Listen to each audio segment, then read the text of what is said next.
Muchas personas consideran que porque viven en unión de hecho y se separan no tienen derecho a una pensión, y esto es un error. Usted tiene que saber cuáles son sus derechos para que después pueda pedirlos. Está con nosotros el abogado Iván Acuña para resolver todas las dudas que tengamos referentes a la unión de hecho. Acá presente estamos en el Facebook Live para que hagan sus consultas. Buenos días, ¿cómo están? Buenos días, Maricruz, muy bien, ¿usted? Bien, por dicha. ¿Cómo se determina que una persona vive en unión de hecho en Costa Rica? Bueno, debemos de tomar en cuenta que para que exista una unión de hecho debemos cumplir con 6 elementos importantísimos. Esto nos lo da el Código de Familia en el artículo 245. ¿Y cuáles son esos 6 elementos? Sencillo, que tenga una relación pública, o sea, que la familia sepa que existe, que la comunidad sepa que existe. Tiene que ser estable, es decir, que debe cumplir un periodo de tiempo en donde la pareja no se separe de ninguna manera. Debe de ser notoria, es decir, que por ejemplo tengan fotos tomados del brazo, de la mano, ¿verdad? Este tipo de interacción que es normal en una pareja. Debe de ser única, no se permite, digamos, una bigamia, tiene que ser monógama. Tiene que cumplirse por lo menos 2 años de convivencia y debe de tenerse aptitud legal para casarse. ¿Qué quiere decir esto? Bueno, que la persona sea viuda, divorciada, soltera o esté en libertad total. Sí, que tenga libertad. Correcto. La misma libertad que se tendría que tener para casarse. Exactamente. Entonces, ok, ¿cuánto tiempo, hablando de eso que usted nos mencionaba que son 2 años, esos 2 años, cómo tienen que ser? ¿Será que si la persona estuvo 1 año, se separó 2 meses, regresó, eso funciona o no? No, totalmente no. Debe de ser estable y ininterrumpida, es decir, no puede haber ningún tipo de separación. Esto no quiere decir que si usted sale de viaje y hay una separación en ese sentido, no va a operar, no, es que la persona rompe con la otra, es decir, hay una ruptura total de la relación, inclusive salen de la casa donde están conviviendo. Eso ahí es cuando se interrumpe ese plazo de 2 años y ahí tenemos que empezar otra vez la cuenta desde cero, por decirlo así. Hablemos de los derechos, como por ejemplo la pensión. Cuando una pareja se divorcia, una pareja de personas casadas, en ocasiones se le da pensión a uno de los cónyuges si se cumplen ciertos requisitos. ¿Eso aplica también cuando hay una separación de una unión de hecho? Aplica exactamente igual. Eso sí, es importantísimo que debe existir una dependencia económica. Es decir, que mi pareja dependa económicamente de mí, yo puedo entonces ir a un juzgado de pensiones alimentarias y solicitar una pensión a mi favor. Eso sí, como le digo, tienen que probar que existe una dependencia económica. Por ejemplo, si una de las personas decide quedarse en la casa, encargarse, por ejemplo, de los oficios de la casa, cuidar a los niños y todas estas cosas, pero no recibe dinero, esta es la persona que sería candidata. Sí, existen otras alternativas, pero digamos que ese sería un ejemplo clarísimo. Ahora, ¿qué pasa si la persona pues, se ve joven, se ve que puede trabajar, que podría dedicarse, que está alentada? ¿También se le podría dar la pensión en ese caso o no? Podría ser. El tema de la edad no es algo que sea determinante. Lo que determina es el tema de la dependencia económica que tenga del conviviente en este caso.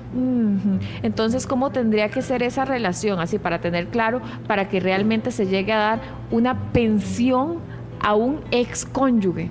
Bueno, en este caso sería un exconviviente. Exconviviente. Porque el excónyuge es cuando estamos casados. Puede ser perfectamente que la pareja sí trabaje, pero el porcentaje no le alcanza para cubrir sus necesidades. Entonces vamos a hacer números sencillos.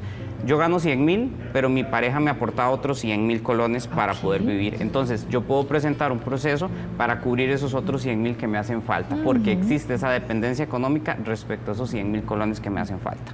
Hablemos también acerca de los bienes gananciales. ¿Qué pasa cuando hay una separación? ¿Cómo se determina de quién es qué? Bueno, eso es súper interesante. Antes de la relación o de la convivencia no entran gananciales, no entran bienes de quién es de quién, eso es de cada uno. Pero en el momento en que empieza la relación y ya pasamos más de 2 años, pueden ser 20 años, pueden ser 5 años, esos bienes entra el tema de gananciabilidad. Entonces, los convivientes tienen el derecho de crédito sobre el 50% del valor neto de cada propiedad o de cada bien, háblese hasta inclusive de una computadora. Entonces, ahí usted tiene derecho, al igual que en el matrimonio, al 50% de esos bienes que se dieron durante la relación. Ahora, ¿qué pasa con el tema de las fechas? ¿Cómo se determina a partir de qué momento exactamente es que empieza a correr el plazo de 2 años? Porque en un matrimonio es clarísimo, es el día que usted se casó, el día que firmó con el notario, con el juez, con el padre, ahí está la fecha clara. Pero ¿qué pasa cuando las personas, como uno dice popularmente, se juntaron y a veces la juntada es como poco a poco? Entonces, ¿cómo se hace para determinar la fecha? Puede ser por muchas vías, puede ser por medio de testimonio. Por ejemplo, ahorita mi creadora de contenido va a casarse, entonces puede ser perfectamente el tema del contrato de arrendamiento. Empieza ahí, perfectamente. Testimonios, puede hacer pruebas, por ejemplo, le propusieron matrimonio en tal fecha y se sabe que 4 días después se pusieron a vivir juntos. Entonces puede ser que por ahí. O también viven con algún familiar, entonces pueden llevar ese familiar para que, sí, ellos llevan por lo menos 3 años de vivir ya juntos. Dice Isamar, si un juez es quien valida la unión de hecho o cómo se hace. Ok, en Costa Rica existen 3 formas, a mi criterio, de reconocer una unión de hecho. Puede ser ante un juez, pero no necesariamente un juez de familia. Puede ser también un juez de pensiones alimentarias, por un tema de pensión alimentaria. Puede ser también a nivel civil, en caso de, por ejemplo, sucesiones. O también puede ser en vía administrativa. ¿Y cómo es esto de vía administrativa? Por ejemplo, que me van a dar la pensión de la caja de mi exconviviente, entonces la caja, usted puede probar ante la caja la convivencia de hecho, también ante un centro penitenciario para efecto de visitas íntimas, o puede ser también ante migración y extranjería, por un tema de convivencia para efectos migratorios. También, dice doña Lucrecia, si una mujer está recibiendo la pensión desde joven, desde que tenía 44 años, actualmente tiene 57 años, ¿hasta cuándo tiene que darle la pensión el ex? ¿Cuánto tiempo se tiene que hacer? Sí, sería de 2 maneras. Una, que ya no exista la dependencia de alguna manera, o que se reconozca o se evidencia que existe ya una nueva relación de matrimonio o de hecho. Ok, dice Martita, si una propiedad está en proceso de compra, y se separan, ¿qué pasa con ese proceso? Bueno, ahí todavía, si no hay convivencia, podríamos decir que no hay necesidad de preocuparse. Sin embargo, si los convivientes pusieron dinero para esa compra, ahí sí habría que verlo desde un punto de vista más civil, de determinar los costos de cuánto puse yo y cuánto puso la otra persona. Si no tienen hijos en común, no se va a dar una pensión por los hijos, ¿cómo puede optar la expareja para poder recibir una pensión ya, pero por el vínculo que tuvieron de unión de hecho?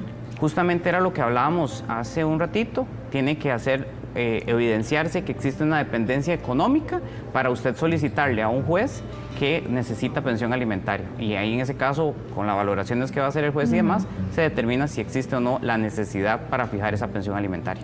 Ok, esa pregunta nos la estaba haciendo doña Rosa. Doña Mariela nos está contando que el esposo de ella pues se fue con otra mujer desde febrero, la expareja pues de ella. Después de 25 años juntos, tienen 2 hijos, uno mayor de edad, trabaja para poderse pagar sus estudios, tiene 21 años. Mi pregunta es, el papá tiene una pensión de 300,000 por los 2, pero este mes solo depositó 156,000.